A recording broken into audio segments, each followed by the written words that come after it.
Hey everyone, welcome back to Conversations in Pop Culture, and we are back in the saddle once again for another season. And before I introduce my guest, I do want to remind everybody that this episode is brought to you by my friends Comic Book, Preston Poulter, Palace of the Golden Princess, which offers a fun, sexy romp through a fantasy RPG setting run by women. Issue 3 is actually on Kickstarter right now, and Preston is offering, for anybody who signs up for his email list at pocketjackcomics.com, a free PDF of issue 1 so you could try it before you buy it. But enough about that, because I have with me professional wrestler Shawna Reed. So welcome to the show. Thanks for having me. Yeah, no, I am excited. I'm excited for a lot of reasons. Obviously, I am a huge OVW fan. I go way back to when Chris Silvio was there and Paradise was there and a few other people were hanging around. I go back to Impact when they were associated with them. Obviously, a lot of top WWE stars have come through them, and you're situated in OVW. But before we get to that, I do want to kind of talk about the last 4 or 5 years of your career, because I think that's what's fascinating about everything that you've done in wrestling. And so I'm curious how you got into wrestling before we dive into the last 4 or 5 years. So it was pretty much just like it was a childhood dream of mine. I tell everybody it was like a geeky childhood dream. Like I always wanted to be a pro wrestler, and so like I honestly didn't even know it was a thing. Me and my brother would play the PS2, and my brother would put like WWE on, and then he would like quiz me on like the wrestlers as they popped up in between the matches and the games. And then I like kind of got hooked, and I figured out this was a real thing and a real show. And then the rest was pretty much history. I As soon as I moved into my parents' house, like I instantly looked up a wrestling trainer and pretty much started right then and there. And so to even talk a little bit about that, obviously, what was that like coming in? Because I think you've been wrestling for, I think, 8, 9 years, I want to say, around Mhm. that number. And so obviously the industry has evolved in Mhm. those 9 years. But what was it like coming in? Because I think you are in the Midwest for the most part. And the Midwest, in my opinion, is very well connected. And there's a lot of good schools in the Midwest, and there's maybe a few bad, I don't know. But what was that like coming into it and really getting developed in an area that is wrestling friendly, as far as I view it as a fan? So I was a huge like Dean Ambrose mark. So I know he's John. Well, I know Mox now, but like I lived in Cincinnati, Ohio, and so I looked up who trained him, and contacted him, and immediately started training like the week after. And I was the only girl in the class, and for the longest time, for like about 6, 7 years, I continued training there, and I was the only girl. So I was brought up with guys. I know how to fight like a guy, and which is really cool because like my trainer told the guys never to go easy on me because I'm a girl, and I was happy they didn't because it made me a lot tougher in the long run, and obviously able to work around like different body types and like obviously different genders, like because I do a lot of mixed gender wrestling because I'm such a taller girl. I tower over a lot of the girls in the indies, and so like being able to obviously work with a bunch of guys has taught me so much. And also like as a girl in this industry, it's just changed like dramatically in the last 9 years. Obviously women's wrestling, the evolution has like progressed so well, and once again, just training and being the only girl in that class for a long time. Sometimes being a girl in a class full of guys, like the guys are like, oh, we don't want to listen to her. We don't want to do that, like, kind of thing. And you have to like kind of like prove yourself a little bit more, like prove that you belong with like where you're at. So, um, it taught me a lot. And obviously, like how much wrestling has changed over the last like 8 years. It's been a roller coaster, like from where I started to where just professional wrestling is now in general. It's just almost So mind blowing. let's actually talk about the training side. So I used to do martial arts, Hmm. and the school I trained at, obviously there was both men and women. And what the head sensei, he was a Hanshi, he, a lot of times paired men against women.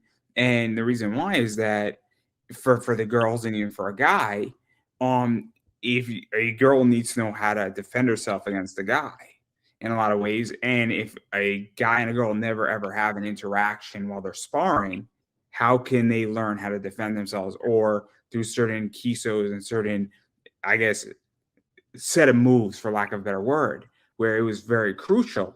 And I think it's very interesting where you were paired up with men and learning how to work with men, them hitting you as hard as they would hit another guy. Because at this point now, I mean, intergender wrestling is a thing. Maybe 15 years ago, it wasn't a thing. And obviously, I think the big guys, a WWE, might need to catch on and figure out how to incorporate that in a smart way. But on the indies, it is beyond prevalent. And so I think it is very important. I think it's very interesting that here you are and you're an equal as far as what you can do. And also, I think it's important for men in wrestling to also know how to work with a girl, because I think you can do something with a woman wrestler sometimes that you can't do with a male wrestler. And I know that sounds sort of a little bit maybe sexist in its thought process on the surface, but understanding that a woman has a different body type than a man, and there's different types of moves that can be done. And so what was that like? Because I don't think it was just beneficial for you. No, so it was definitely like that because obviously I got to learn I got to learn how to give those bigger moves. Like, yeah, a woman's body type and a man's body type way different no matter what.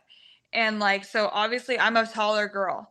And a lot of times on the indies and matches with other women, I don't get to do these flippy big cool things because I have to be the base for those people. So, as I'm learning with like guys how to give it, I'm also learning how to take it because I'm watching them. I'm watching where they put their hands on me. I'm watching, what they do. So that was really cool to actually see the base before I had to become the base. So, and being able to obviously be able to pull out my own flashy side of myself when, I'm put in that kind of a situation in a match. Um, but yeah, I genuinely loved training with the guys because like it taught me so much. It also taught them so much because they're not gonna always be with these bigger guys on the indies. Everybody has a different body type. You're gonna be put in the ring with everybody with different body types no matter what. I'll be put in the ring with guys nowadays that are smaller than me. So now it's like, oh, so it really doesn't matter.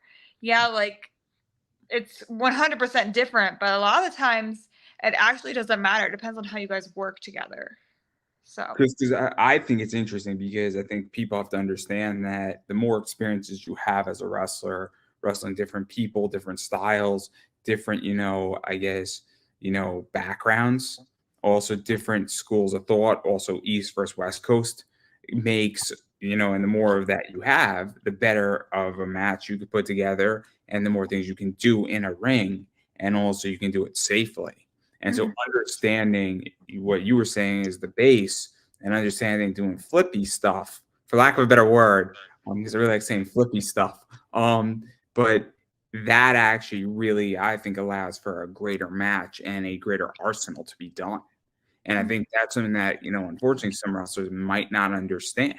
Because if you don't experience it and you don't have that, I guess, um, whatever that education might be a good word, you're not going to be able to do it. And so I think that's so interesting. And I think that's why it's fascinating to watch you. mhm. But I do want to back out of this, and I do want to talk about your career because this is where it's interesting. I think the place to start is Battle on the Border, because that's a fascinating promotion. And I know you had matches before what I think was your big break, but I think your big break was really getting some women's title shots against Jocelyn Navarro. And those were some intense matches. And I know that I think you had a match before, and then I think you had a cage match with her, if I'm not mistaken. And what was that like? Because she is a fantastic wrestler. Yeah, I And love working her. She's so good. and it was a cage match, I think, where you won the title. And so, what was this like? Because it's great. A title match is a big deal, but then when you add a cage in there, it's a whole different ballgame. Yeah, so obviously I love working Jocelyn. She's so talented, she's so good, and she's only gotten better through over the she's great. And that was my first cage match. So I was actually happy that it was with her, but it was kind of funny because I was taller than the cage, so I was like, "Oh, well, like does this really count?" But like it worked out good. Me and her gel so well together, which was funny because at the very beginning, when the first time we ever worked together, like a long time ago, we did not gel well together. You just gel well with some people in the ring, but then all of a sudden, like our second match, it like clicked and like we could go and do everything. And like yeah, it was my first cage match, and it was fun. We gel well. We did really well. Like when we hit each other, we hit each other, and you know, like and it all it was one of my first title wins. Like definitely was not my first title win, but it was, you know, probably one of my first few ones. Um and yeah, it was actually a really special night because Battle of the Border is one of the first promotions I worked for. Like gosh, I don't even know how long ago. Like I think they opened up like my second or third year in wrestling. So like yeah, I've been with them for a while, so it's cool to see like the talent that's come through there like has continued to kind of stay there. Let's actually talk about that a little bit because, obviously people in the ring have great chemistry. And I think, even outside in media collectively, people have great chemistry. I mean, I think the two actors who have the best chemistry is Jennifer Lawrence and Bradley Cooper. I think obviously have amazing chemistry anytime they're on screen together in anything they're doing. Polar opposites, obviously, a Silver Lining Playbook, that entire movie and a few other movies that they've been in. Great chemistry. Obviously, matches between Triple H and Shawn Michaels, amazing chemistry. And what is that like when you're gelling with somebody and you're just on the same page? It, Because I think it's a weird thing, right? Like I can't explain when I'm in an interview and it's just working. It's just working perfectly where me and that person are on just the same page and it's like a different level, and 50 minutes feels like 30 seconds. It's crazy. yeah, no, it's magic when you gel with somebody so well. Like it's genuinely magic. You like a lot of times you don't even have to call a match. You can just go out there and you know each other so well. You can like kind of almost picture what this person's going to do prior to like them doing it. You know, I've definitely had some matches where I've like I double shotted one time and I showed up super late to a show. I literally showed up late. I was in my gear already because I was coming from another show. I heard my music playing as I walked inside, and I went up to my opponent as I was walking past, and I'm like, I literally heard my music, and I'm like, "Are we up?" And she's like, "Yeah, let's hear music." I'm like, "Oh," I was like, "Oh crap!" I'm like, "Am I baby or heel?" And she's like, "Your baby," and I'm like, "Are you winning or me?" And she said, "Her," and I'm like, "Cool, I'll see you out there." And we literally went, but me and her had wrestled each other so much I could wrestle her blindfolded. Like, you know, like it when you have chemistry with somebody, like it's insane. Like I've only actually really come across a few people in my career that like I mean, there's definitely been ones I can put on spectacular matches with, but when I say that when we lock there's only a few people that when we lock up, I'm like, "Oh yeah, we can just freaking it doesn't matter, just go." And and when you find that with somebody, it's literally it is magic's the word for it. It's Do magic. you feel that it's the other person also opening up? Because in my experience, when I have an interview with somebody or I have relationships with people where it just works, there is some connection that either they're opening up to me or signaling to me something, and I'm signaling back. And then it's almost like we both want the same thing and we don't need to say it. And I don't know how to explain it, but like, do you feel that it's an opening up thing where somebody says, "Look, I want a good match too with you," or is it that hey, we have the same agenda, Or is it that for whatever reason it's just like that vibe energy thing that it's just like you're just on the same wavelength? Because I've had an interview or two where me and my guests were just on the same wavelength, and it was an unbelievable interview where it was like next level, and I can't explain why it worked, but it's a nearly perfect interview where there's no wasted motion. And it was with Brother Greatness. I don't know if you know who he is. He's an amazing wrestler, but like there was no wasted motion, and I can't explain it. And it doesn't mean everybody else is bad. It just means that it was like we were communicating telepathically throughout the entire interview. It's like a weird thing, but like I don't know how to describe it. But like, and I'm just curious, like, why you think like with chemistry it works, because it's such a interesting thing. Because I can see a match that's like that, and I know when I'm watching a match where the two people or the four people or the six people are all in the same communication chain without communicating. Yeah, I think it's honestly a connection with that person. Like you can tell after the first lockup, honestly. Like after the first lockup, the first move, you're like, okay. Um, I just generally think it's like you're on that same wavelength. Like you have that connection. Like it's you literally can feel it after the first like few seconds. You're like, okay, this person is pretty much mirroring me, is like me.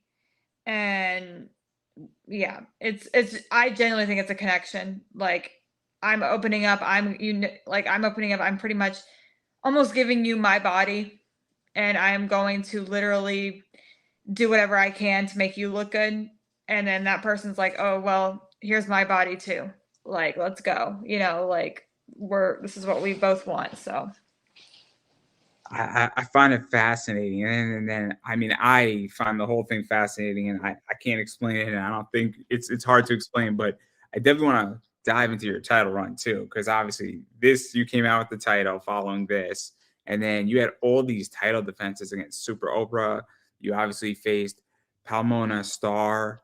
I think you faced Amazing Maria, who I've interviewed. Haley J and Haley Shadows was on there. I think that there's a whole thing with Amazing Maria that you had like this feud going on with her, which is a pretty crazy feud. Where I think she beat you for the title, and then I think you beat her for the title back. And so, what was this like? Because it's a very interesting title run you had, and I think that you won this title. Did you win it twice? I think. mhm. And so, what was that like? Because you had this great run, and you had a second great run, obviously facing Haley Shadows and Malia Hokasuk twice. And so, what was this like? Because I felt that you added legitimacy to this title in a lot of ways. Yeah, like so I wasn't the first women's, like obviously Jocelyn was the first ever women's champion there. I I am the only two-time and also longest reigning Battle Border Women's Champion there. Um, Now like the opponents that I've had, most of them were amazing, and most of them are actually some of my closest friends. Um, and so I've had a blast with it. And a lot of times, in just a lot of the promotions, honestly, a women's title is not as like relevant as other titles. And that's when I realized that I was going to obviously be this champion for a while. I was like, I'm going to try to change that. Like it doesn't matter who they put me against. Whatever match I have, there's going to be something special about it. There's going to be something special in it. I'm not a flippy person. I love to tell stories in my matches no matter what. There's going to be a story in my match. And that's what I wanted to do with bringing relevance to that title, to any title I hold actually. Like there's going to be a story behind it. Like there's going to be that mountain that you got to climb, and whatever happens at the end happens. Um but that was one of my biggest things with just, I guess, that title in general. um I didn't want to be like the John Cena or the Roman Reigns that the freaking that like the company like forced down your throat to make them like you, like, and then you get booed because you're that because you're being forced, down these people's throats. It's not what I wanted. And a lot of people started being like that because I was like, oh, like no one else is getting the title. But I wanted to pretty much be like, oh no, like this title actually does mean something, and there's always going to be a story behind that match. So, um, yeah, Malaya took it off me like about 6 months ago, 6, 7 months ago. And that was the last time I had been at Battle of the Border for actually, it might be a year now. I think it's probably over a year now, actually. I just went like a month ago for the first time in a while, and then I'm booked on the fair show here up on October 7th. So we'll see what happens. So let's actually talk about this because Al Snow said it really well about somebody where he said somebody took an opportunity and ran away with the opportunity and made it happen. And I feel in wrestling and especially on the indies, and I'll use a name, I'll use Effie. I think Effie on the indies has taken an opportunity and has run away with it. Very much so. And I feel that on the indies, you can do that where you could get a title and you can make it relevant because I think the fans on the indies control the show and control a lot of who gets booked in a lot of ways. I really do. Where I've heard stories and I've been at shows where we as a group in the audience were rooting for who was supposed to be the heel. And it turns out we are cheering for the heel, and you could tell in the middle of the match, they're like, well, I guess you're going over tonight. And you can see it, and everybody loved it, and it was great. So I think it is really interesting because it seems like you took an opportunity to make this relevant and to make a moment out of your title run. And I think that's something that a lot of wrestlers don't understand is that if you're given a title, you can control what goes on in that match and you can win fans over or make them hate you. And that can definitely influence how you're booked in a promotion very efficiently. And so, what is that like? Because I think that is something that is a really important lesson that people can learn. Yeah, so obviously, like, um, pretty much a lot of time, a fan's reactions to you is make or break you. Like when you debut at a new company, if you go out there and the crowd is silent, that doesn't look good on you, and probably you're not going to be back. Um, and then, but if you go out there, like if I go out there and I'm a heel and I literally make it to the point that I have people waiting in the parking lot for me to beat me up after the freaking show, they're gonna put a title on me. Probably because they want the biggest baby face or whoever they're about to push. They want their biggest heel to have that title, so the person that they're about to push uh, gets that run. They can get over as the baby face, and be the hero. So literally, it genuinely that crowd does not realize how much of a like dependence sometimes they have on even just someone's job. It's actually insane. It's very, very important. I had the Bushwhackers on, and they were telling stories about how they were in Puerto Rico. And yeah, you know exactly where I'm going. I don't know Yeah. if you read their biography. I didn't read their biography, but I know someone I'm blanking on. Flash Flanagan over in Puerto Rico was the biggest heel that there is. I'm friends with Flash, and oh my god, like the story. Yeah, the Bushwhackers explain the story of I forget his first name, but Cologne. Shoot, I can't think of but he was like the biggest like face in Puerto Rico, and they go up and like they're wrapping up in barbed wire. It was crazy, and what they did in Puerto Rico is that they started unscrewing the bleachers and were trying to put the bleachers into the ring because they hated the Bushwhackers. And if you don't think that whoever booked the Bushwhackers and didn't love that, that was easy money, and they made a fortune when they were wrestling in Puerto Rico and everywhere else, and then every other promotion they were in, because these were in the promotion. There's unbelievable! It made them so much money because if they go to another promotion after they're done in their month in Puerto Rico, they're gonna get paid double, if not triple, what they were making there, and then they just kept moving and moving and moving and wild, absolutely wild. So I completely understand that. And I just think it's so interesting. And then while all this was going on, you also, I think, went overseas for BEW that, and I think you were involved in their International Grand Prix 2019 tournament. And I think you faced Moxie Molly, and then I also think you faced Amber Nova, and then Kat Von Cage. And what was that like? Because that's kind of an interesting promotion because I don't think that was on U.S. soil. No, that was over in the UK. That was when I used to work for British Empire Wrestling a long time ago. I would go over there, over to like London area and wrestle, and they did a international Grand Prix every year, and that was the first year I competed in it. I only like wrestled for them 2 other times before then. Um, excuse me. And yeah, like I've wrestled Moxie a few times here in the States. I never wrestled Amber. She's from Florida, and we did really well together. I liked wrestling Amber. She was nice. She was sweet, and we gelled really well together. I'd wrestled Kat my first time I'd ever been over there in a triple threat match, like years ago. And it was just a really quick, like kind of like she had just gone through a match for the finals, and then I came out and attacked her because I was in the finals, and the finals match started right then and there. So it was just really a quick kind of thing. But so I wouldn't even call it really working Kat. It was just me giving a few stuff to her until she like rolled me up. Like, uh, but yeah, it was really fun. I don't work for them anymore over there. I work for a different company when I go over to the UK now. But like, yeah, it was that was a good time. That was the last time I ever worked for them. So let's even talk about that because obviously wrestling at this point is international.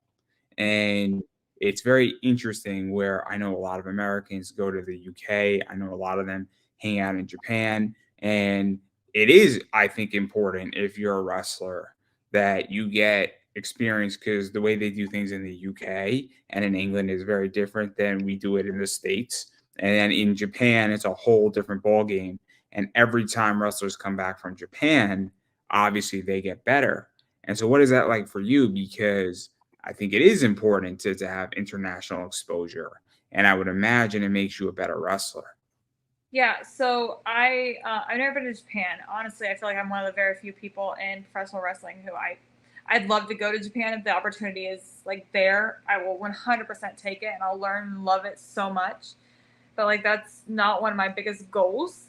Um, I wrestle in like in the UK pretty much every, I want to say about 2 months now, and I love it over there. Honestly, I'm genuinely thinking about like in the next year, like just really only wrestling over in the UK is kind of like what I'm thinking about doing. But it's once again a thought. Like it's probably not going to happen.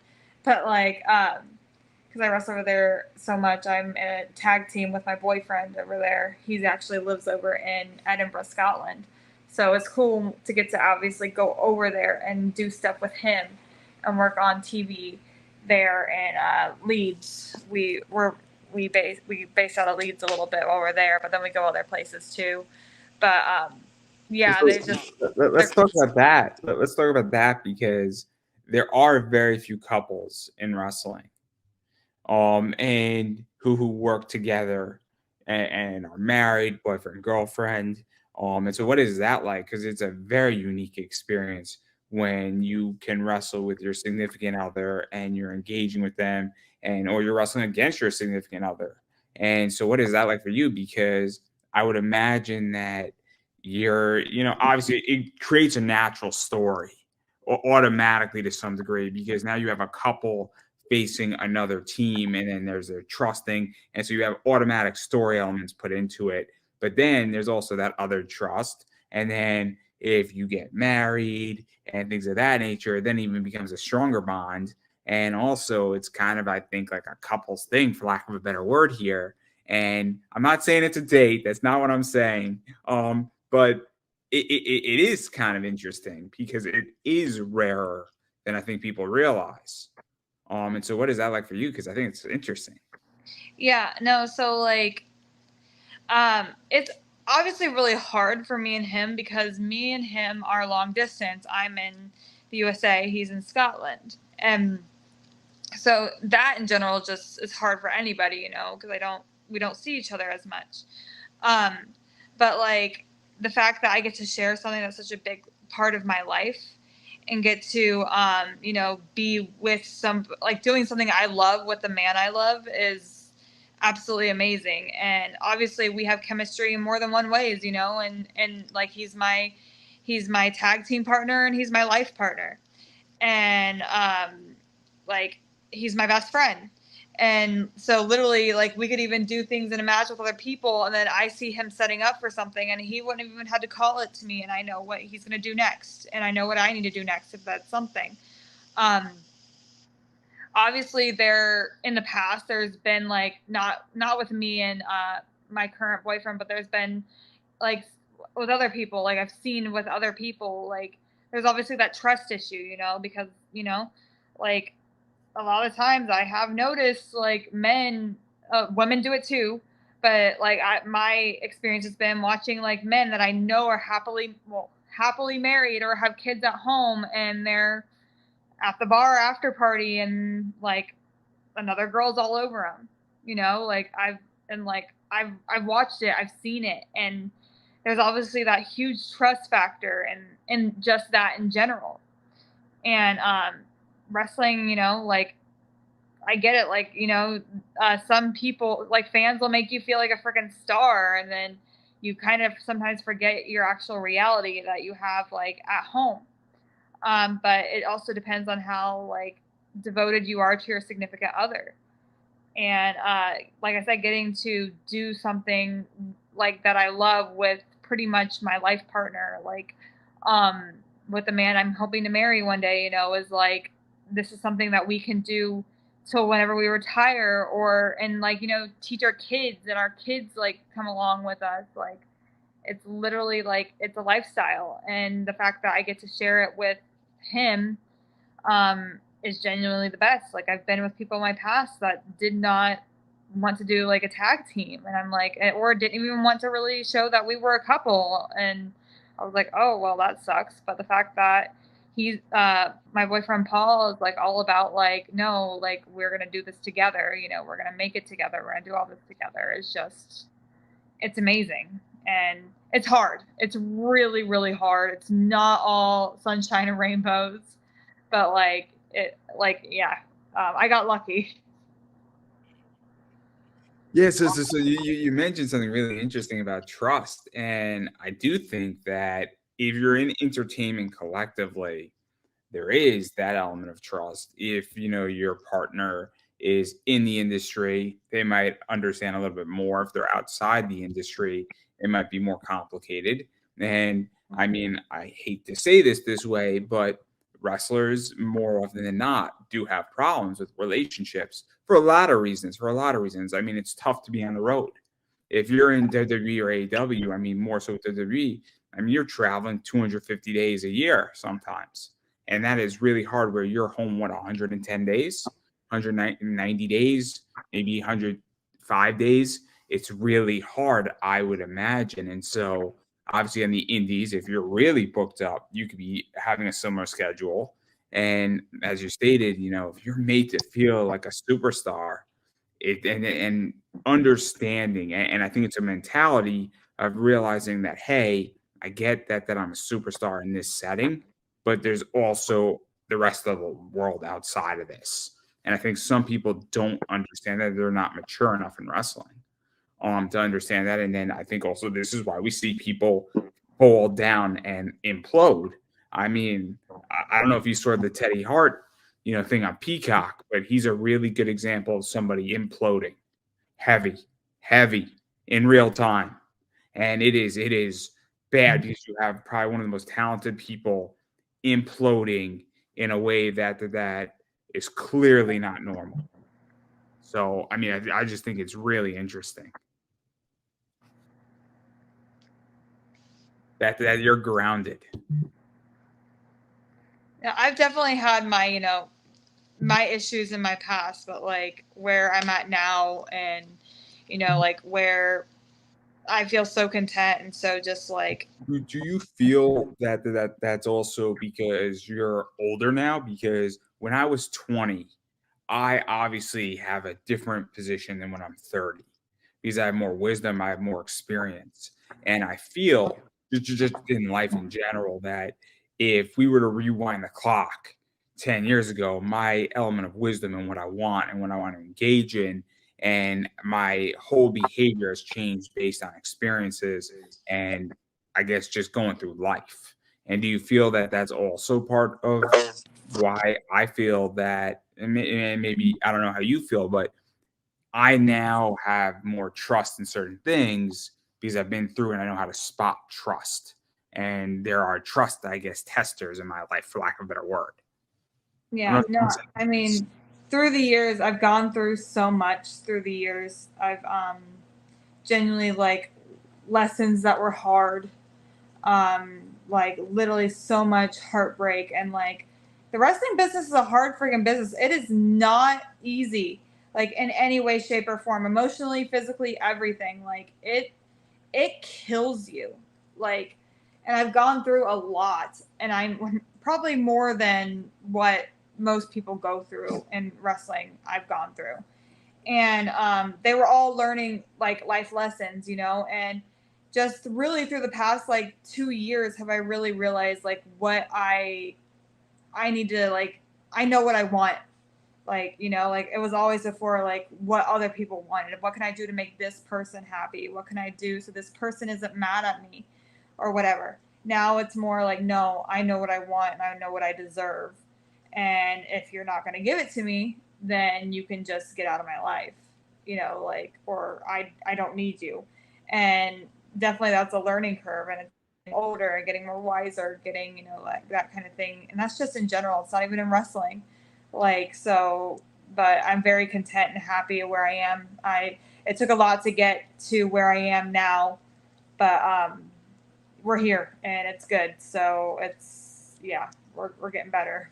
That's interesting. That's interesting. It took me 10 years to figure out where I should be going. Actually, it took me more like 8, but it also took a long time, and it was actually this year that I'm now starting to set my terms a lot more. And it's funny because what I find, I don't know if you find this, when I start setting my terms, and most people actually kind of, I guess, come into my terms a little bit more, or they're willing to move 80 and I have to move 20. And if somebody's not willing to move, I'm like, cool, no worries. And I just move on to the next one. And what I'm finding is that more opportunities are coming my way on my terms. And maybe it's just my attitude. Maybe it's because it's like, if you want to make my life more difficult in any which way, I'm just going to say no, thank you. And then I move on. And I think it's really interesting when people start setting their terms and they're really firm. I think people actually respect you more. I really do. They might not agree with you, but they respect you. And it's very interesting. And I've actually seen it this year where I'm like, this is how I'm doing this show. This is when I'm doing it. And I'm not moving off of my Monday or my Thursday night football. And if you have only Thursday, well, we're not doing an interview till the winter. And that's that. And people are like, okay. And it's wonderful and it's amazing. So I don't know if you've noticed that, but that's what I've noticed as just an individual. But anyway, I do want to talk about the fun stuff though. I want to talk about the fun stuff, the stuff that I know you really from, which is OVW. And so I think OVW is one of the places to be. I think the other 2 or 3 places to be are obviously Wrestling Open. I think is a place to be right now, especially in the New England area. I think Action Wrestling is very important down south. And then there's probably 2 or 3 places out west, but I'm not really following them. Obviously, GCW is a good place to be. But right now, OVW has always been a good place to be. So how did you get involved with them? Because they're got a long history. Al Snow definitely likes mannequins. But I'm sorry, I couldn't resist the joke. But seriously, how did you get involved with them? Because it's a cool place to be. So I got involved way before Al was even there. I got involved about 5, 6 years ago. They would bring me in just here and there. I wasn't trained by them, so like I was pretty much just brought in to job out, because they only really like to push the people that they trained during that time. So like, but if you said you would start training with them, then whole different ball game. But like yeah, so about 5 years ago, they bring me in and out just to kind of help enhance their talent. Until about a year ago, I finally once again put my foot down and pretty much told them I've been in the business longer than your current locker room. I'm not going to continue to just come in and just be enhancement. I'm not going to keep driving this distance for it. If you ever have a storyline for me, call me. If not, don't call me anymore. And I'm like, I put up 5 years of doing enhancement there. I was like, I'm done. And then they called me like a month later and was like, oh hey, we'd like to bring you back. And I was like, do you have a storyline? Is it going to be worth it? And they said yes. And I'm like, okay. And then that's how pretty much that all came to be. So Yeah, let's talk about this because obviously I kind of know you where I feel 2020, 2021, 2022. Those years were really where you started getting solid matches. I didn't feel like you were necessarily jobbing out in those matches. And obviously you were facing people like Haley J. I think Haley Fairfax was in there. Obviously, a bunch of other people were around as well. I think Jocelyn Navarro was around then. And what was this like really starting to actually face talent, have real matches, have real feuds with people? Because you've had a bunch of feuds, I think, with Haley J. And I think that, obviously you faced her several times. I think sometimes for the title, I think a few tag matches here and there. And a real rivalry really was going down between you two. I think there's some no contests, some no DQ matches, some other stuff. So what was that like? Because yes. when this So, started getting real. so Haley was and has been really my only feud at OVW. Back then, like I was just coming in for like pretty much what I call one hit wonders. Like, oh, train, go there, put their person over, cool. Or because they needed somebody.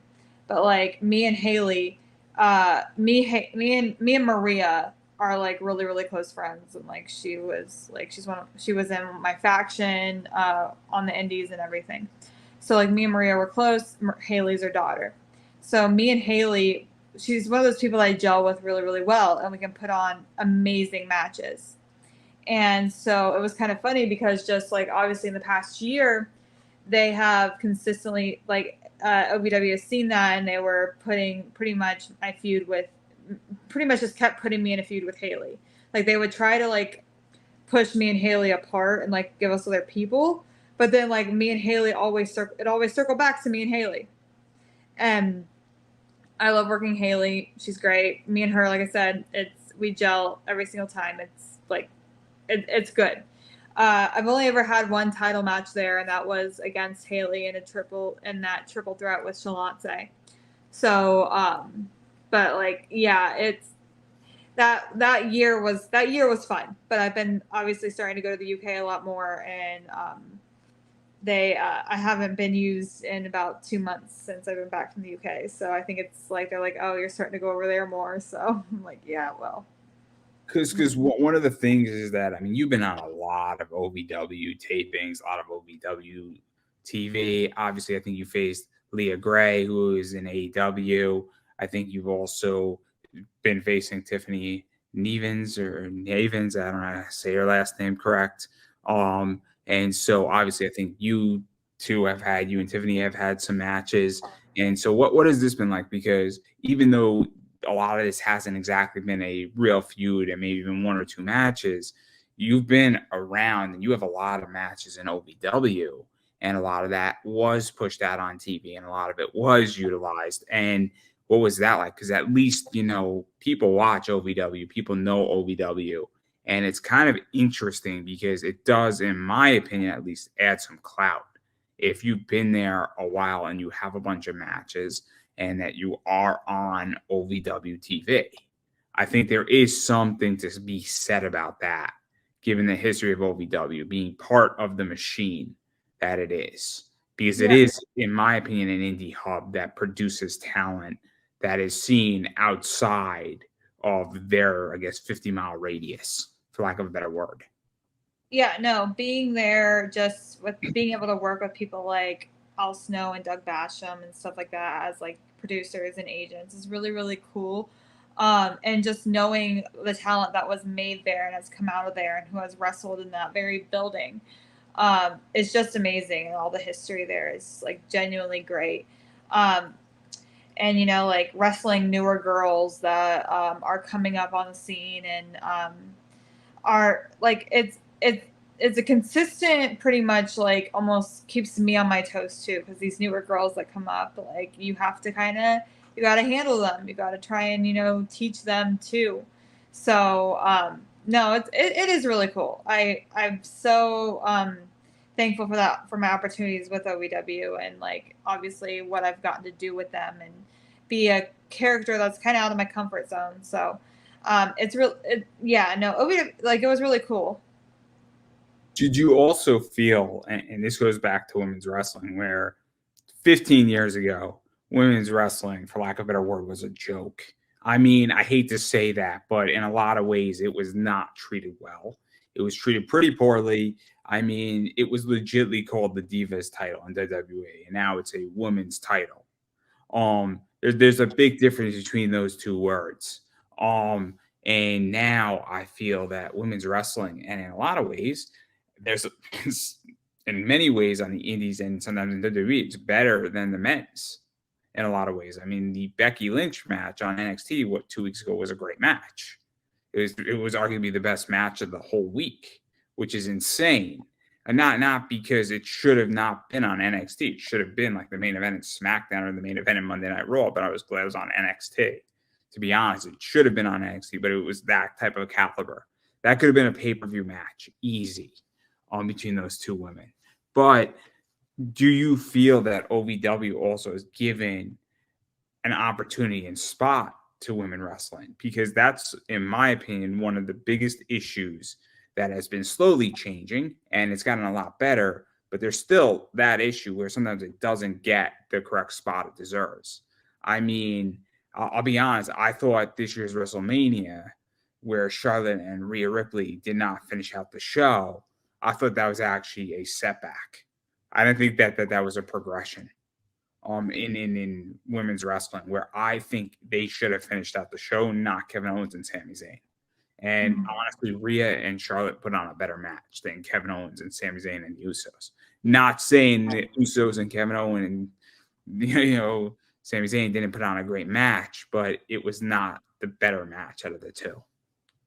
Yeah, no, OVW definitely has its moments. Like, for instance, like I think me and Haley, for the first time, like in like I feel like almost history, at one point, we were the main event, and like I think that's the first time they've done that. And like I don't even know if that was the first time they've done that in history. Like, so they have their moments where they definitely like if they have something going really well in their women's division, and something that's going really like a story or whatever, they push it. And when they push it, it is great. But there are times too where they're just using like any company, like just random matches, using the women just for just random matches if they don't have a good story or whatever. But that's any company. Any company does that. It's not just OVW. It's like WWE does it. AEW does it. It's pretty much just how over the story is and how over the characters are. But they definitely, like I said, everybody has their moments, and they do utilize their women's division sometimes really well, and then sometimes they don't. But that's not just OVW. Yeah. So I was going to ask, and do you feel that maybe even women's wrestling and wrestling in general sometimes gets criticized overly, where it could just be that WWE doesn't have anything going on, or AEW doesn't have anything going on? Right now, I'll give an example. I think one of the best storylines that I'm waiting for is Shotzi Blackheart versus Bayley in WWE. I think that storyline has been brewing for almost 6 months, and I want a hair versus hair match between the two of them, because that's where that story needs to end, and it can be brilliant at Hell in a Cell. That's the place to do it, and it will be brilliant, and it will get Bayley off television for 2 months, which means that her return will be so much better and it'll actually solve 15 problems. But that story has been brewing forever. Um, but sometimes, I mean, there's been 3, 4 months in WWE where like no women's story is happening. And I don't think that's because WWE is anti women's wrestling. I just think that creatively they got nothing. No, And yeah, and that's 100%. That's 100% true. Like, if there's not a spot, it's like it's not that the people don't want to use you, or not that people like don't think you're great, and like they like 9 times out of 10 these people want to use you, but they just don't have anything. Like they're like we're literally the second something opens up, boom, they put you in it. Like it's just did timing, you opportunity. Yeah, do you think that that is a hard lesson for younger wrestlers to understand? Because I mean, to me, this is one of the things is that I reach out to a lot of guests on this show, and sometimes somebody is swamped and they're busy for a month, or they're like, "Hey, this is a really bad time, and my schedule frees up in December. Hit me up then." And I've done that, and people are like, "Yeah, I'm free right now. Let's do it." And so sometimes somebody just doesn't have 3 months free and then they're legitly on a 6 week vacation and then they'll do 20 interviews in 6 weeks. Yeah. So it's a weird thing where, and this took me a long time to figure out when to hit people up. So in my industry, in the voice acting industry and comic industry, from May to October is con season. So if I want a big time comic writer or artist, the best time to ask them is in November, December, or January because that's when no cons are going on and they got nothing to do. So they're happy to do interviews then because they have nothing that's going to interfere and they don't have to worry about prepping up for a convention. And so I just think it's so interesting. And I think that unfortunately people don't have these conversations. Yeah, no, like it's harder. I wouldn't just say it's just hard for the newer people to understand this. Sometimes it's harder for the people that have been in it a long time. It's like, oh, like I've been in it 15 years and you're wanting to use this like person who's been in it 6 months instead of me for this storyline. Like, like it's not just hard for the new people. I mean for the like, yeah, for the newer people. Like it's hard for everybody to really realize like it's literally just right place, right time, like right moment, and it's the cruel reality that everybody just has to get over.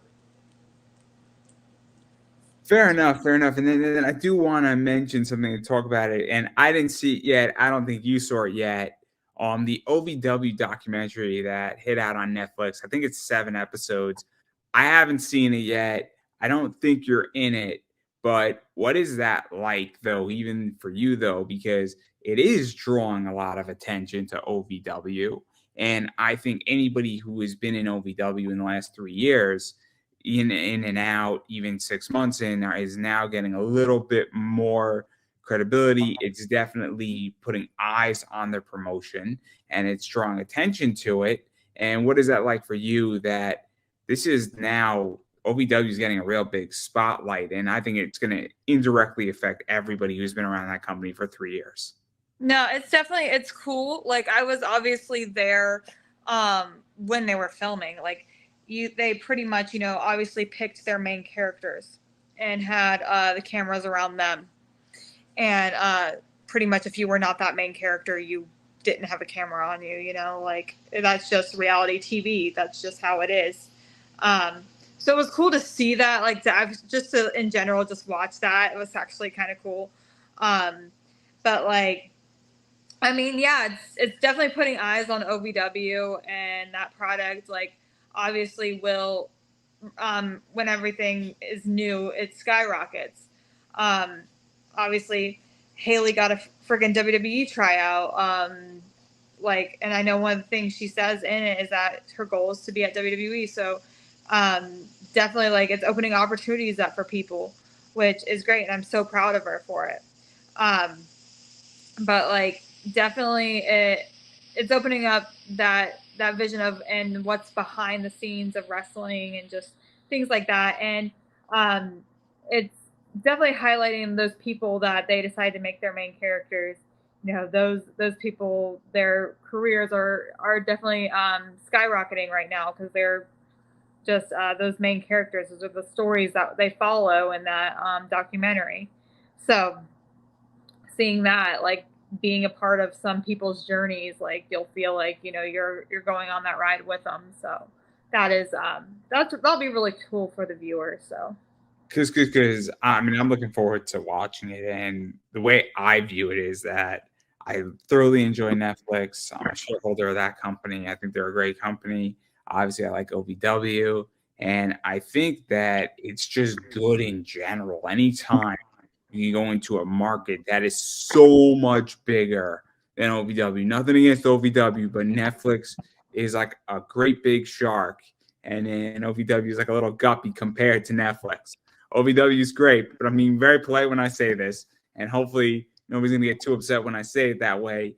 But now OVW is getting a lot of publicity from the great big shark, from a lot of people who may have heard the name or say, I don't know anything about wrestling, but this looks cool. And then they're going to potentially, and it's going to be a natural conversion to people looking at OVW, looking back at matches, looking at forward matches, and becoming new fans. And I think that's a really, really good thing. And I think it's arguably the smartest thing OVW's ever done. Arguably, hands down, because you guys just got a hell of a bunch of new customers for pennies on the dollar. This is the cheapest customer acquisition that's ever been attained by OVW, hands down. yeah, And it affects every wrestler in that company. And in the last 3 years, whether they were on screen or not, I think it actually benefits everybody who was not on screen more, to be honest. Which is a good thing. It's because you win as a team in this one. You don't win as individuals. Haley J might have got a WWE contract or tryout. She got a contract yet, but she got a tryout. But guess what? That brings attention to everybody from that company. So I just think it's great. But I do want to talk about an opportunity you got, which is cool, and that's going to AEW and having some matches there, because I think you were on a match last week. But you've obviously been wrestling for AEW for a while. I think Britt Baker you wrestled. I think you wrestled Thunder Rosa, Jade Cargill. You've wrestled. I think DeMonte. You've wrestled Anna Jay. And then also Taya Valkyrie. Yeah, I can't speak today. And so what was that like? Because I know some of them were dark matches, but I also know some of them I think were live. And what was that like going to that promotion? Because AEW is a fascinating company, and they do something that WWE doesn't do, which is give people on the indies an opportunity. yeah. No, like I've done a lot of like WWE extras work, and when I tell you, like every time except for probably 2 times that I've been to AEW have I had a match. There were twice that they didn't use us at all, but every other time I've had a match. And I've been to like WWE quite a lot, and I've never had a match. So I do definitely like the fact that they give independent like people, like the indie people, like a spotlight. Even though like I do very much like that, and like the one that I did on TV against Jade was in my hometown of Cincinnati, Ohio. So like everybody in the crowd, like the freaking 20, like 10 plus thousand people in the crowd knew me and was chanting my name. So that was really freaking cool. Um, So but let's actually talk about that, because I think that's good for your brand. I had Charlie Cruel on. And she's wrestled, I think, once or twice for them. And we were talking about, hey, you're wrestling in front of 10,000 people, which is your biggest audience by far that you've wrestled in front of. I think that that's a safe assumption. And then so now you're getting that as an experience as a wrestler, because that's a whole different ball game versus wrestling in front of 400 people. Big difference. You're on television, and it's relatively nationally distributed. So obviously you're getting a huge reach there. And I think it's good for your brand. I'm not speaking with CPA about this, and he wrestled on AEW. And it's kind of a big deal, I think, because now whether you win, lose, you get squashed, you job out, you're still getting your name out there. and you're still on television and you're getting a lot of experience dealing with that. And I think it's a way to test the market and also develop further skills. And so, what was that like for you? Because it increases your worth as a wrestler if you're on AEW and you're out in front of 100,000 people, both there and out in national television. No, it's really really cool because obviously like you have to put everything you've ever learned in training to the test. You know, like you're working TV now. You're working in front of like 10,000 plus people. So obviously like you're already nervous. You're gonna forget the match in front of like 10,000 plus people, and national TV. Like whoever's watching at home. Like so that just adds to the stress. But like I don't know, when you're out there, like, well, personally, when I'm out there, the crowd disappears. Like I don't even realize I'm in a crowd of like I'm literally, this is where I am. Like most of the time I have to like tell myself as I'm standing there in the ring, look around for a second, look at where you are, like, you know, and then after my match, I'll go in the back and I'll be like, that happened so fast, I don't even remember it.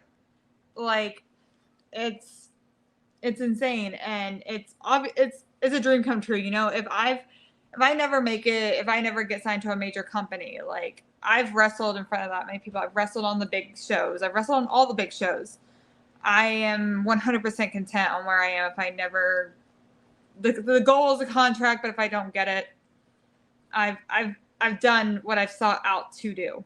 So, Do you also feel, and Drew McIntyre was speaking about this, where if you're even in, and he was speaking about when he was in his first run in WWE, that it's just walking the hallway, and Vince could be walking the hallway, and Vince can just be walking, and he has a great idea, and then he pushes you, and he says, "Oh, I want to see what that kid can do, and I have an idea for him." And do you feel that if you're around big shows and you're around big names and you're around things like OVW and AEW, that all of a sudden opportunities come because people have pull in the industry. They're looking at certain promotions that you wrestled for, and then naturally somebody says, I have an idea for this wrestler, and let's see what we can do. Because sometimes you just have to be in a vicinity.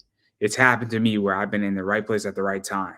I mean, I got the Bushwhacker interview because I just knew somebody and I was in the right place at the right time when I met the right person that then got me and helped me get the interview. So I think that sometimes happens where you just need to be around certain people because person A knows person B, knows person C, and then person D wants to book you. It's a weird industry in that regard. Yeah, that's all what wrestling is. Right place, right time, and who you know. Genuinely, that is all professional wrestling. It is right place, right time, and who you know. So I think it's just fascinating. And then obviously, I mean, I don't know what you know where you're going to be next, but I do know you do stuff for RCW, Revolutionary Championship Wrestling, and I think you're their champion now, I believe. Mm-hmm. And you've had some matches. Obviously, I think Jensen has been one of those matches. Marty Bell, that's a name that's a fun name to throw around. I haven't seen her in a while wrestle. I haven't seen her wrestle since Impact. She was part of the Dollhouse, if I'm not mistaken. I don't know. I know she's part of the Hex, and that's all I know. I love Marty. She's a sweetheart. Oh, she's great. I just haven't seen her wrestle in a while. And then Alice Crowley, and I love Alice Crowley. Mm-hmm. I love Big Al. I love Big Al in so many ways. And so what is this like? Because that's kind of your latest championship in a lot of ways. And so what is this like? Because this is interesting how you're really in this title run now and holding this belt. It's fun. I've got to work few women. I've got to work for the first time there, like, and they were matches that I've been wanting. Like, I've worked Marty in tag matches against her and Allison Kay, but we've never had a singles. So I finally got my singles there. Me and friggin' Alice have been on the same shows for ever since she first started, but we never got a singles match ever. And finally we got that, and then me and her, she's one of those ones that we just clicked, and it was like, it's go time. Yeah, so what is that like? Because obviously if you're in the Midwest, the Midwest is very much like New England, where it's very connected. Where places like Wrestling Open in New England are very connected to Limitless, are connected down to New Jersey, and the Midwest, I think, is very much similar. And yet, you're on the same show with somebody for 3, 4 years, and you've never crossed paths, and now you are. And it must be so weird because you're like, oh man, I finally get a match with you, but I've seen you wrestle for the last 3 years, but we've never been on the opposite side in just me versus you. And I would imagine that it's kind of a little trippy because it must be weird because it's like finally this has happened, and how did it take 4 years to get here? Yeah, like I said, I've known Alice since literally like the very beginning of her career. And we just, no one ever booked us together. And which I think is odd, like we've been on so many shows together and we just were not booked and against each other.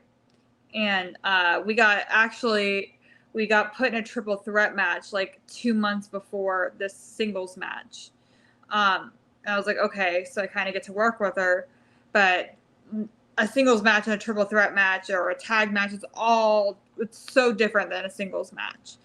And finally, like, it's like, oh, here we are, like literally I'm year 8 in here and I think year like 4 in here. So it's like, oh, it took like 4 freaking years, but here we are.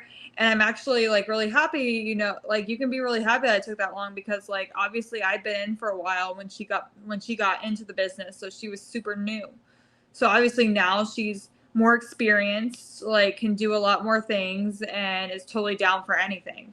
So it's like, okay, I got the more experienced Alice. So that's Yeah, what this is interesting. So obviously you've seen people grow up in wrestling, Mhm. and you obviously, and correct me if I'm wrong, I think the more years you have in wrestling, technically you should be a better wrestler. Whether that's true or not is not where I want to go, but you should be. And what is that like, that certain people you've seen grow up in wrestling and then you finally get to wrestle them after their rookie year? Because in their first year, second year, third year, you're getting to wrestle them as a veteran versus still learning the ropes. And so I think that's interesting. So that Alice Crowley is a good example where she matured as a wrestler. And that's a different match than a kid who is green behind the ears or wet behind the ears. And so what is that like? Because I mean, it could be very helpful that a veteran is wrestling somebody at the beginning of their career and helping to teach them and make them a better wrestler, but it's also could not be the best match they're going to produce with you.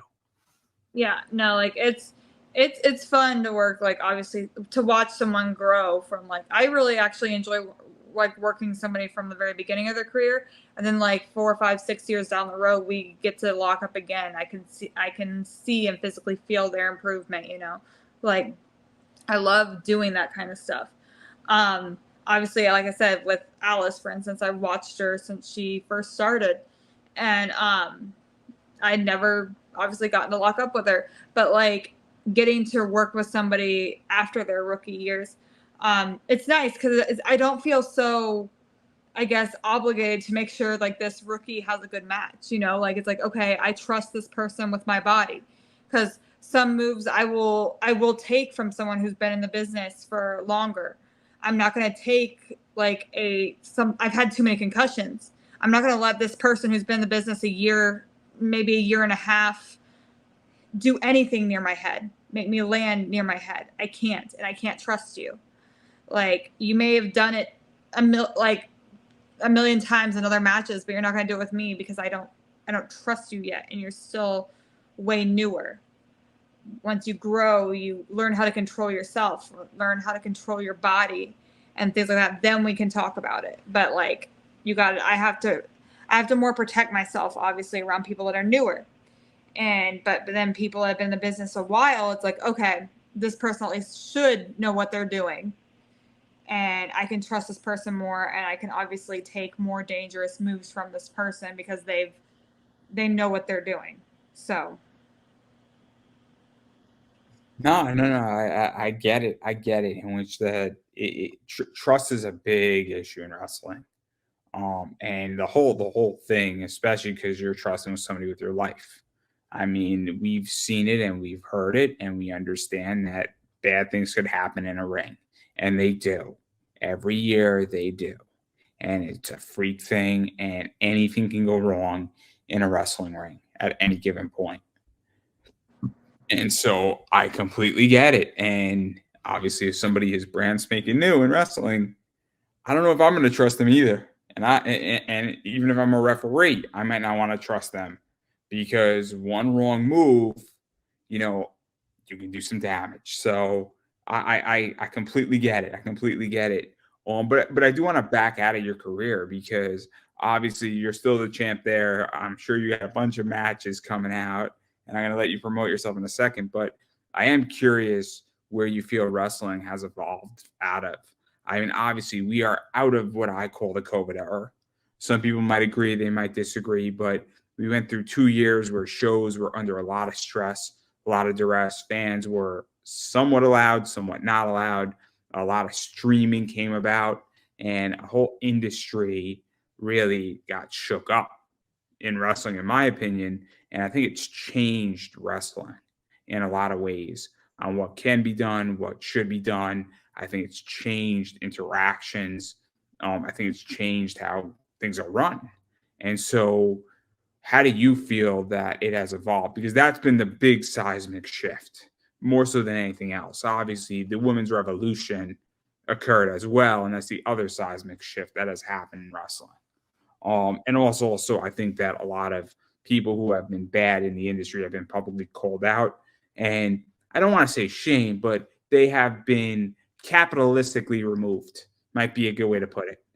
And so I'm just curious how you feel the whole industry has changed in the last 4 or 5 years.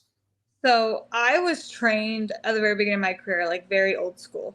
Like, it was like pretty much if you messed up or you talked back, you didn't want to do the drill, you didn't all this stuff, you got in trouble. You got your ass kicked, or you made your class do like 500 squats because you messed up. Like things like that, or you got your ass chewed out. You got actually disciplined. I'm very much trained old school like. So the biggest change I think I see in wrestling is a lot of people just like they want to play wrestler, they want to be wrestler, but they won't take like oh, if they mess up, they'll get mad and they'll sit down and they'll walk out and the trainer's like, okay, bye. It was when I did that, you freaking got your ass kicked. You got told never to come back. I'm sorry, I'm gonna bring up the whole CM Punk and Jungle Boy thing. Like to me, like that's a normal thing. Jungle Boy was kind of being an asshole, and like he's very much like a newer guy and very entitled. And Punk was freaking like, no, no, no, you're not gonna do that. And that's pretty much what they did back in the day, like that's what you got. And that's how you learned respect. That's how you got respect earned. So now I think nowadays, like for the lack of better terms, everybody's being, a lot of people are almost like everybody gets their feelings hurt too easy, and that's just not just in general. Do you feel that people need to toughen up and get a little tougher skin? 100%. You have to have tough skin to be in this business. Like some of these fans, they say the most worst, horrible freaking things about you or to you. It doesn't matter. But like obviously in wrestling, when I'm getting in the ring with you, I'm giving you my body. You mess up one little thing, it could be lights out for me. I could be paralyzed. I could die. Things like this. It's just this is such a serious business, and some people take it as a joke. Or like they just they need to genuinely learn like to respect the business, and just I think that wrestling has definitely lost that. Like it's now very much everybody cares about hurting the other one's feelings. Let me ask this: do you think it's a safety concern? And I know it's a controversial question, but do you think that when you raise the serious levelness of something, that people then say, "Cool, I realize what can go wrong," and that I can paralyze somebody. I can fuck up their muscle. I can hurt them. They could be going out to an ambulance. Things happen. I mean, I've had a cure on from ICW. And he, he was on my show and he showed like a light tube scar cut up from him in the middle of the interview. I thought it was interesting, but it was a serious issue. And he shows it on, screen, and it's pretty brutal. And he lost a decent amount of blood, and I'm sure his girlfriend wasn't happy with him that night. But the point is that people need to know how serious this is to some degree. And I think that, maybe you do need to get slapped a little bit if you're being disrespectful so that you get an idea that this is serious shit. Yeah, and I love Akira. I mean, I've met him a few times at the beginning of his career. I wrestled Masha. I love both of them. She's great. She was great on my show. She's fantastic. But Akira in that light tube thing, he does death match. That's what he does.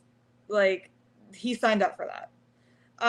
But the whole thing is like definitely like professional wrestling. If you look at how it was back in the day, Hulk Hogan, friggin' Macho Man, everybody, they looked like stars.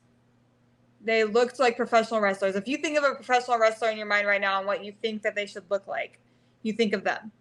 You think of them. You think of Kevin Nash. You think of H. You think of John Cena, The Rock. But nowadays, everybody can step in a ring and say they're a wrestler, and they can be the worst thing to ever step foot in that ring because no one's going to tell them that, or they can be trained wrong, that they suck, or that they need to improve on this because they're afraid of hurting their feelings, and that is hurting our business and putting more wrestlers in danger and ending careers a lot sooner than they should.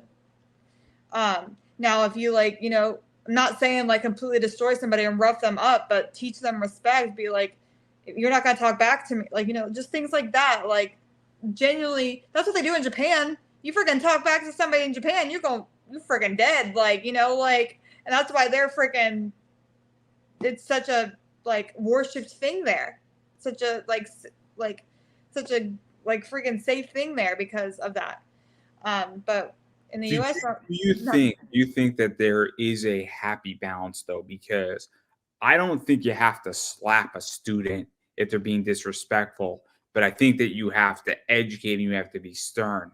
So in martial arts, when I was doing martial arts, and obviously I made it to a brown belt before, obviously an issue prohibited me from continuing.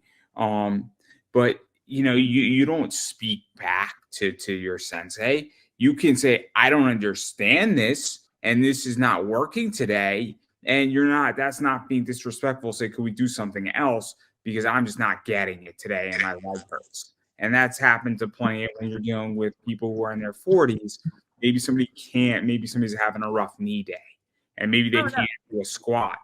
No, that's 100% like, there's definitely that happy medium. I'm not saying, oh, this person's like, look, my foot's hurting, I can't do it, and then boom, slap. No, I'm saying pretty much like someone's like, oh, we're gonna do this drill, so I'm gonna have you guys do this, and like somebody's talking to their friend while the trainer's trying to try to explain this drill, and then you're like, hello, and then and I'm not obviously saying, oh, let me pull you out here and kick your ass.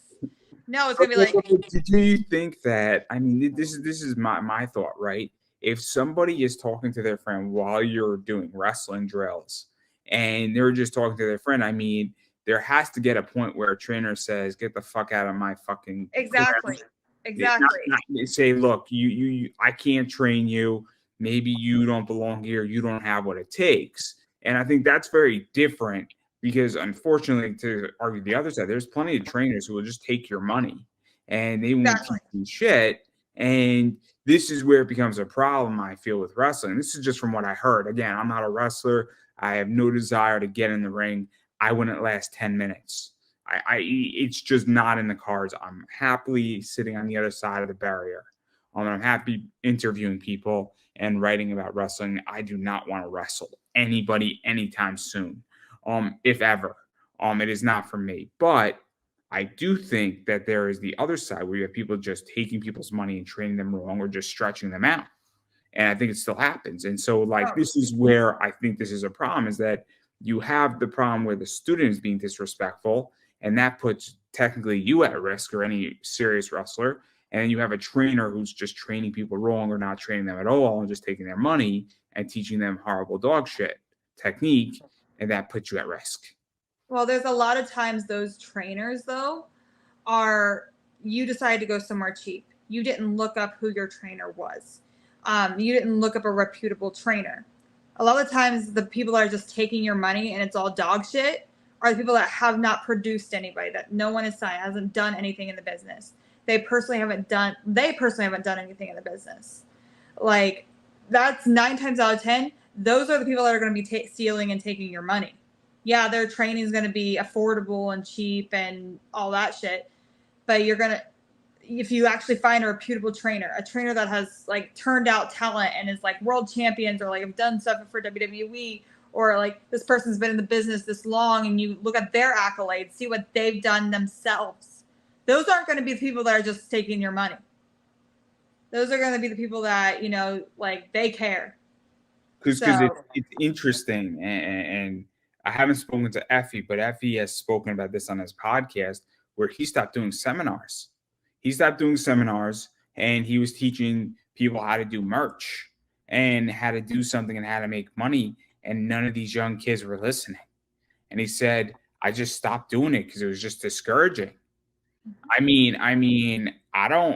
have a real skill in a very different element than wrestling with money. And I talk about it, and I'm trying to help people in comics, and they don't listen. And so I just stopped shooting out my advice and help for free because I'm like, if you're not going to listen to me, why the hell do I want to teach? And if somebody comes to me and says, I want to spend 4 hours with you, and they want to learn, and somebody did, I have no problem spending 4 hours with somebody if they want to learn, and somebody had put them on the right path and they're following what I teach them economically, and they're probably going to do just as well as I am in the long run in the next 40 years as an investor. But like, I don't want to teach because I'm talking about this and people are challenging and being disrespectful. And I said, you know what, guys, you're right. And then I just left. And I think that's also what's going on. And Effie's not teaching you anything about being a wrestler in the ring. He's teaching you about being a wrestler outside the ring, which is a different skill set. That's a whole different skill set on what to produce and how to sell your t-shirts. That's a different position. And that in many ways is more important than what you do in the ring. mm-hmm. I mean, Killian McMurphy yelling at me at his table when I'm buying his t-shirt drives sales for him. And I'm friends with Killian McMurphy. It was funny, but he's a heel, so he has to sell his t-shirt a different way. Mm-hmm. But I mean, that's just what I see. And you're in the business. I'm just a fan, and I'm just an interviewer. And this is why I'm curious, because I don't know the same stuff that you see on the opposite side looking out. I only know this because I speak to a lot of wrestlers. Mm-hmm. But again, my view is jaded because there's only so much I can know looking in. Mm-hmm. So I find it fascinating. I like this stuff because this is controversial, and I think people need to hear it. Mm-hmm. But and I am curious though. One more thing in which that obviously I'm a big fan of streaming, and I'm curious how you feel streaming has affected wrestling, because I think it's been a net positive. I really do. I think that streaming, like things like IWTV, OVW being on Fight, I think GCW being on Fight TV and being accessible every weekend, and what is it, like 60, $80 a year for every single event by GCW. I mean, wrestling is more affordable than ever between Peacock, GCW, and Fight. So Fight, Peacock, and IWTV. I think it's like $240 to get WWE, get all of GCW, and get pretty much a huge library with IWTV, and get 240 shows a year on IWTV for $240 is what I think it comes down to, which is unbelievably cheap. Unbelievably cheap. No, it's so easy to see wrestling nowadays, and all those streaming services. It's a great thing. It honestly is a great thing. It gives people exposure. It helps actually teach people how to work cameras. So it's a win-win on all platforms. Totally for it. And then obviously I could probably speak to you for the next 2 hours, but I do want to let you go because it is Wednesday night. I think it's Wednesday, right? Yeah. It's been one of those weeks, and it's the middle of the week, which is not a good sign. We can only go downhill. I'm also a Giants fan, so it's going to be rough tomorrow night, but not the point, everybody. I do want to give you a chance to self promote. So where could people find you, bother you, follow you on social media, check out your merch, all that fun stuff, because that's all important. Yeah, Instagram is Shawna_Reed. If you just type my name in on Facebook, you'll see me. So I'll be there. And then my Twitter is Shawna Reed 93. If you're interested in any merch and pictures, just DM me. I don't have a store or anything. I just sell it all straight through myself.